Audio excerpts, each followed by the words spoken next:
Assalamualaikum warahmatullahi wabarakatuh. Halo semuanya, perkenalkan nama saya Luluh Firuzari dengan NIM 64235040. Nah, di sini saya akan menjelaskan tentang bagaimana cara melakukan uji validitas dengan menggunakan SPSS. Nah, di sini database yang kami gunakan, yang saya gunakan adalah database penelitian dengan total 39 responden. Langsung aja kita masuk ke tutorialnya. Nah, di sini langkah pertama yang aku lakukan yaitu mencari nilai R tabel dengan 39 responden. Di sini yang pertama kita adalah mencari derajat kebebasannya dulu atau DF, itu dengan rumus N-2 yaitu 39 dikurangi 2 yaitu 37. Dan di penelitian ini kita menggunakan taraf signifikasi 5%, yaitu didapatkan R tabel 0,316.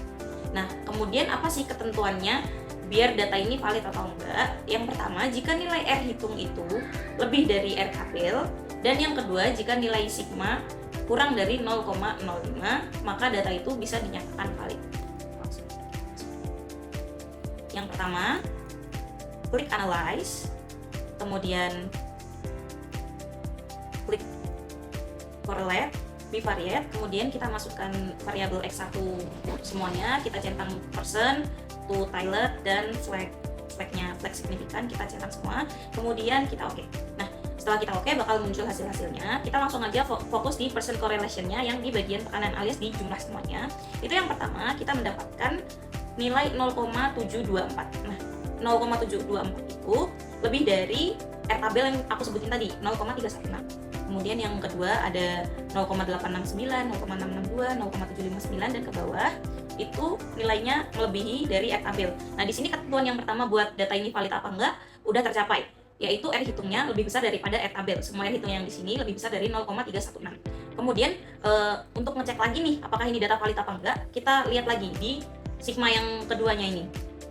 Di bagian sig to tilde-nya itu tuh udah di bawah kurang dari 0,01 semua. Artinya dua ketentuan tadi udah terpenuhi. Jadi data ini valid dan kita bisa melakukan pengujian selanjutnya. Terima kasih. Assalamualaikum warahmatullahi wabarakatuh. Perkenalkan, nama saya Ivan Perdina Putra dengan NIM 64235107. Di sini saya akan melakukan uji reliabilitas. Oke, langsung saja kita ke tutorialnya. Setelah melakukan tahap uji validitas, maka tahap selanjutnya adalah uji reliabilitas. Uji reliabilitas merujuk pada ketepatan atau konsistensi pengukuran yang bertujuan untuk mengetahui apakah instrumen tersebut dapat dipercaya dan diandalkan. Pada pengujian kali ini dilakukan dengan menggunakan teknik Cronbach's alpha yang memiliki syarat dan ketentuan untuk menentukan pernyataan tersebut dapat dipercaya atau tidak. Adapun syarat dan ketentuannya adalah sebagai berikut. Yang pertama, apabila nilai Cronbach's alpha-nya lebih dari 0,6, maka instrumen atau data tersebut dianggap dapat dipercaya atau reliable. Yang kedua, apabila nilai Cronbach's alpha-nya kurang dari 0,6, maka instrumen tersebut tidak dapat dipercaya atau tidak reliable. Ini adalah data yang akan kita uji. Pastikan data yang Anda ingin uji dalam bentuk angka atau skala Likert 1-5 misalnya. Pada bagian kolom X ini mewakili setiap butir pertanyaan, dan pada bagian baris ini mewakili responden. Baik, ini langkah-langkahnya. Yang pertama, klik analyze, scale,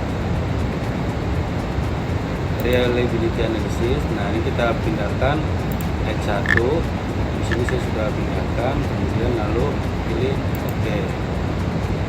Dan ini hasilnya. Fokus kita adalah pada tabel reliability statistik.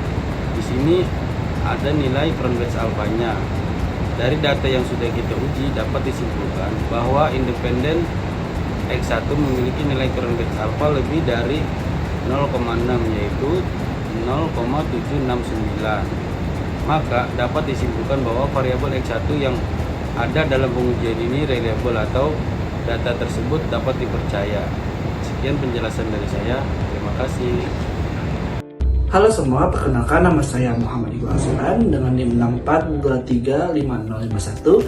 Di sini saya akan melakukan salah satu pengujian asumsi klasik, yaitu adalah uji normalitas dengan menggunakan metode Kolmogorov-Smirnov. Oke, tanpa berlama-lama, mari kita ke tutorialnya. Di sini saya memiliki datanya. Oke, kita akan ke analyze, kemudian ke regresi, ke linear, kemudian kita pindahkan variabel Y ke dependent, kemudian variabel X1 total atau tekanan kerja ke independent, dan X2 nya lingkungan kerja ke independent juga. Kemudian kita klik save, lalu kita klik standardizer di kolom residual. Selanjutnya kita klik continue, terus kita klik OK. Nah, ini akan ada muncul hasil dari hasil regresinya, regresi koefisiennya. Kemudian kita balik lagi ke SPSS. Nah, di sini ke data view-nya kita geser ke kanan. Di sini kita akan menemukan kolom JRE1. Ketika dapat kolom JRE1, kita ke analyze, kemudian kita pilih non-parametric test, legacy dialog, kemudian kita pilih satu sampel KS. Kita klik. Nah, kemudian kita masukkan test variable listnya, yaitu standardized residual atau JRE1-nya kita pindahkan ke test variable list. Klik distribusinya normal, lalu kita OK. Nah, ini sudah muncul hasilnya dari one sample Kolmogorov-Smirnov-nya. Nah, di sini bisa kita lihat nilai asymmetric to Taylor-nya yaitu sebesar 0,198. Oke, berdasarkan hasil uji normalitas yang telah dilakukan, diperoleh nilai signifikan atau asymmetric to Taylor-nya sebesar 0,198, di mana nilai tersebut lebih besar dari batas signifikan yang ditetapkan yaitu 0,05. Hal ini menunjukkan bahwa data residual dalam model regresi memenuhi asumsi normalitas. Dengan demikian, dapat disimpulkan bahwa data yang digunakan dalam penelitian ini berdistribusi normal dan dapat dilanjutkan ke tahap analisis selanjutnya. Sekian pengujian normalitas dari saya. Untuk pengujian selanjutnya akan dilakukan oleh rekan saya. Terima kasih. Halo, nama saya Susi Ratnasari Nazara dengan NIM 64235317, kelas 644A25. Kali ini saya akan menjelaskan uji heteroskedastisitas dengan metode Gleiser. Nah, di sini setelah ini kita akan klik Analyze, klik Regression, lalu klik Linear. Lalu kita akan pindahkan X1, X2 ke independent dan Y ke dependent. Setelah itu kita save. Lalu kita klik Under Standardizer. Lalu kita klik Continue. Setelah itu kita klik OK dan akan ada tampilan seperti ini. Setelah itu kita akan ke SPSS. Kita ke variable view untuk melihat kolom res 1. Nah, ini tampilan res 1-nya. Setelah itu kita klik transform. Setelah itu kita klik compute variable. Setelah itu kita akan isi target variable dengan tulisan abrasif, hurufnya kapital semua. Setelah itu kita klik tanda panah. Lalu kita klik all. Lalu setelah itu kita klik ABS. Setelah itu kita akan pindahkan Under Standardizer atau res 1.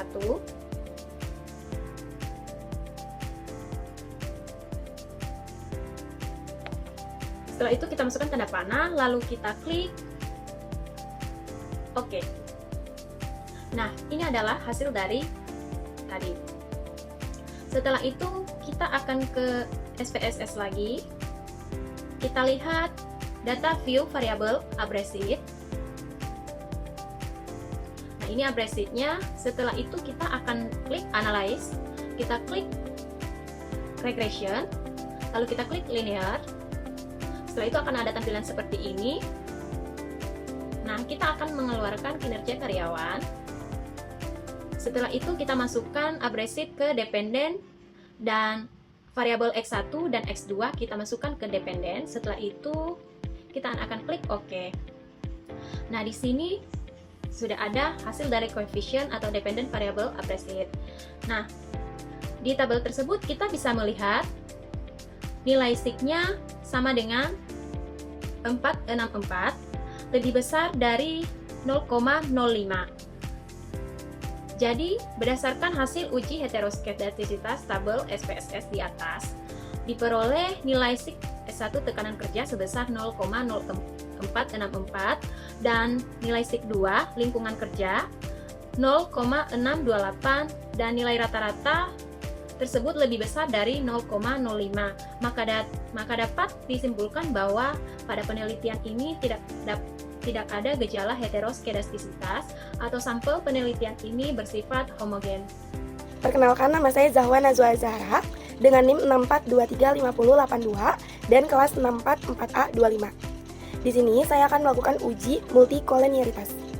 Nah, di sini ada hasil dari uji normalitas yang sebelumnya sudah kita lakukan. Maka selanjutnya kita akan melakukan uji multikolenialitasnya. Kita siapkan dulu data-data yang akan kita lakukan uji multikolenialitasnya. Lalu setelah itu kita klik Analyze, kita klik Regression, dan kita klik Linear. Maka akan muncul kolom Linear Regression. Kita pindahkan variabel X1, X2-nya yaitu tekanan kerja dan lingkungan kerja ke independen, dan kita pindahkan variabel Y-nya kinerja karyawan ke dependen. Setelah itu kita klik statistik, lalu kita centang estimate-nya, kita centang model fit, kita centang part and partial correlation, dan kita centang collinearity diagnosisnya. Setelah itu kita klik continue, lalu kita klik OK, maka akan keluar hasilnya. Nah, dalam membaca hasil dari uji multikolenialitasnya, ada kriteria agar dinyatakan tidak ada hubungan antar variabel bebas dalam mempengaruhi variabel terikatnya, yaitu nilai tol atau toleransinya lebih dari 0,01 dan nilai VIF-nya atau variance inflation factor itu kurang dari 10. Berdasarkan hasil uji multikolenialitas yang tadi sebelumnya sudah kita lakuin, itu bisa dilihat nilai toleransinya atau tolnya itu dalam variabel X1 dan X2-nya itu sama di 0,319. Dan itu nilai itu lebih besar dari 0,01. Kemudian nilai VIF-nya itu di variabel X1 dan X2 itu sama di 3,131, itu kurang dari 10. Maka dari nilai tersebut dapat disimpulkan bahwa tidak ada gejala multikolenialitas sehingga tidak ada hubungan antar variabel bebas dalam mempengaruhi variabel terikatnya. Baik, perkenalkan, nama saya Lulu Khairul Sehri dengan NIM 642350440. Nah, di sini saya akan memberikan tutorial bagaimana cara melakukan uji korelasi atau analisis korelasi setelah melakukan uji multikolenialitas. Nah, di sini ketahui bahwa tadi kita mempunyai 39 responden dan derajat kebebasannya itu 37. Dan taraf signifikasi yang digunakan adalah 5%. Diketahui ya tabelnya adalah 0,316. Nah, kemudian ketentuan dalam analisis ini itu jika R hitung lebih dari R tabel dan nilai sigmanya itu kurang dari 0,05. Langsung aja kita masuk ke tutorialnya. Yang pertama kita masuk ke Analyze, kemudian kita masuk Correlate, kemudian kita masuk Bivariate, kita masukin semua masukin totalnya aja, total X-nya, tekanan dan lingkungan. Kemudian kita checklist person, totaled, sama flex signifikan, kemudian oke. Nah, di sini kita langsung muncul hasilnya. Di correlation itu tuh di nilai person correlation-nya itu ada 0,825 dan yang di lingkungan ada 0,825 juga, yang artinya ketentuan dari analisis korelasi ini tercapai, yaitu nilai R hitung lebih dari R tabel.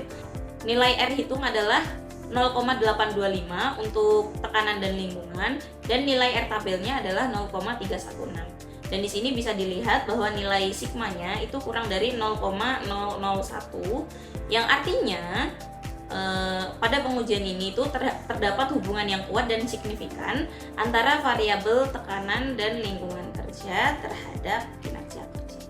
Terima kasih. Halo semuanya, nama saya Adel Sebo dengan NIM 642353319. Di sini kita berada pada tahap terakhir, yaitu analisis regresi linear berganda. Nah, untuk analisis regresi linear berganda dengan data sebanyak 39 responden, di sini kita dapat mengetahui nilai T-table dan F-table dengan signifikasi sebanyak 5%, yaitu T-table kita ketahui sebanyak 0,168830 dengan ketentuan penghitungan sebagai berikut, dan F-table sebanyak 2,87 dengan ketentuan penghitungan sebagai berikut.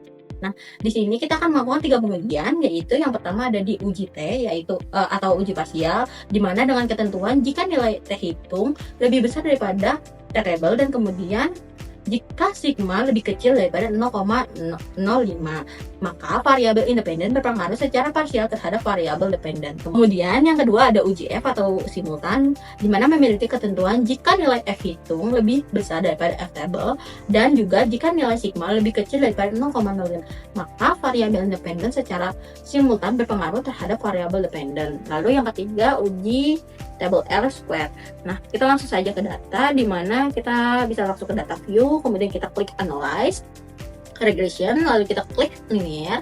Kita masukkan untuk variabel independennya, yaitu di tekanan kerja, lalu kemudian di lingkungan kerja, lalu kita masukkan table dependennya. Langsung kita klik statistik. Nah, di sini kita pastikan untuk regression coefficient estimate-nya sudah tercentang dan model fit tercentang. Lalu tambahannya kita klik juga add square change-nya. Kita langsung tekan continue dan oke. Nah, akan muncul tabel berikut. Ada 4 tabel. Kita akan menggunakan 3 tabel berikut. Yang pertama untuk uji T atau parsialnya. Di sini ada kolom coefficient, di mana uji T-nya kita bisa lihat dengan nilai T hitung yang lebih besar daripada T-table-nya. Kita bisa melihat X1-nya ini T hitungnya sebesar 2,630. Jadi dia lebih besar daripada T-table dengan sigma 0,012-nya. Jadi kita bisa bilang variabel ini berpengaruh secara parsial terhadap variabel dependennya. Nah, kemudian yang kedua ada di uji F, kita bisa melihat di ANOVA. Nah, di sini uji F-nya kita bisa lihat uji F-nya ini kita bisa lihat di mana F hitung lebih besar daripada F-table, di mana nilai F-table tadi kita sebanyak 2,87, maka F hitungnya di sini kita di sini bisa melihat bahwa F hitungnya sebanyak 15,585 dengan F-table-nya itu sebanyak 2,87, maka dia lebih besar. Dan kemudian nilai sigma-nya di sini kita lihat dia masih di bawah 0,05%, maka kita bisa bilang variabel independen ini secara simultan berpengaruh terhadap variabel dependennya. Nah, kemudian yang ketiga kita bisa melihat R-square-nya. Di sini nilai R-square-nya sebesar 0,464, lalu kita presentasikan menjadi 46,4%.